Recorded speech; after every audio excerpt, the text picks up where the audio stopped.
எரிகோ நகரம். அது எருசலேமுக்கு செல்லும் வழியில் இருந்ததால் பலர் அவ்வழியே கடந்து சென்றனர். இந்த நகரத்தில் ஒரு பார்வையற்றவர் பிச்சை கேட்டு வாழ்ந்து வந்தார்.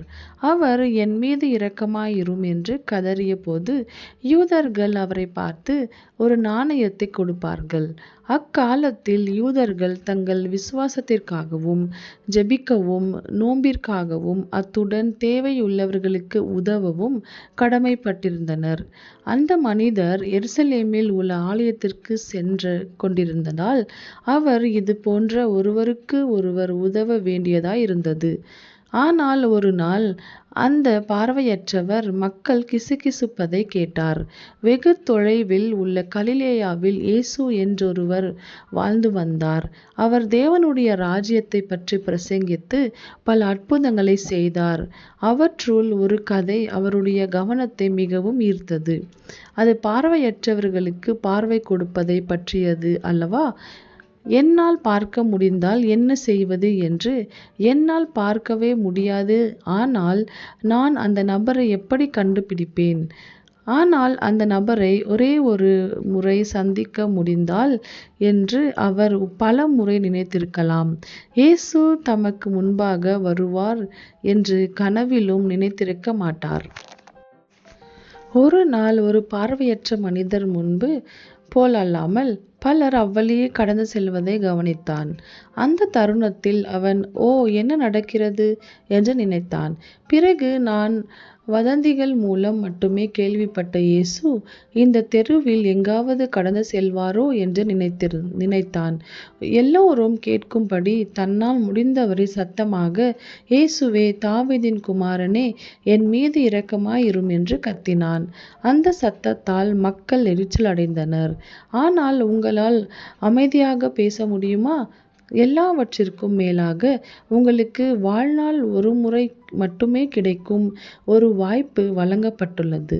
அந்த மனிதன் மற்றவர்கள் என்ன சொன்னாலும் பொருட்படுத்தாமல், இயேசுவே, தாவீதின் குமாரனே, என் மீது இரக்கமாயிரும் என்று தொடர்ந்து கத்திக் கொண்டிருந்தான். அப்பொழுது ஒரு குரல் கேட்டது, அவனை இங்கே கொண்டு வாருங்கள். அது இயேசுவின் குரல். அந்த குரலை கேட்டபோது அந்த பார்வையற்ற மனிதரின் இருதயம் எவ்வளவு துடித்திருக்கும் என்று கற்பனை செய்து பாருங்கள்.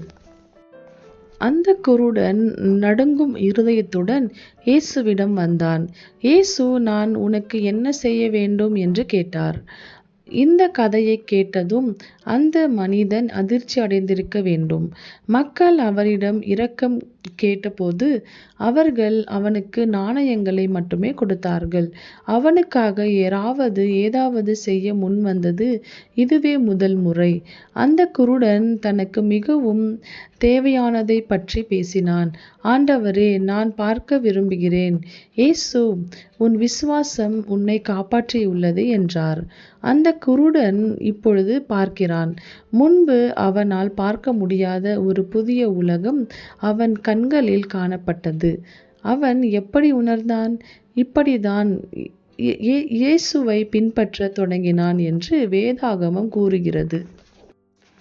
அனைவருக்கும் பலர் தாங்கள் ஒரு தெளிவான பார்வையுடன் வாழ்வதாக நினைக்கிறார்கள். ஆனால் நாம் உண்மையிலேயே இந்த உலகத்தையும் தேவனுடைய வார்த்தையும் தெளிவாக பார்க்கிறோமா? பெரும்பாலான மக்கள் இயேசுவிடம் இரக்கத்திற்காகவோ அல்லது காணும்படியாகவோ அறியதாகவோ ஜெபிக்கிறார்கள்.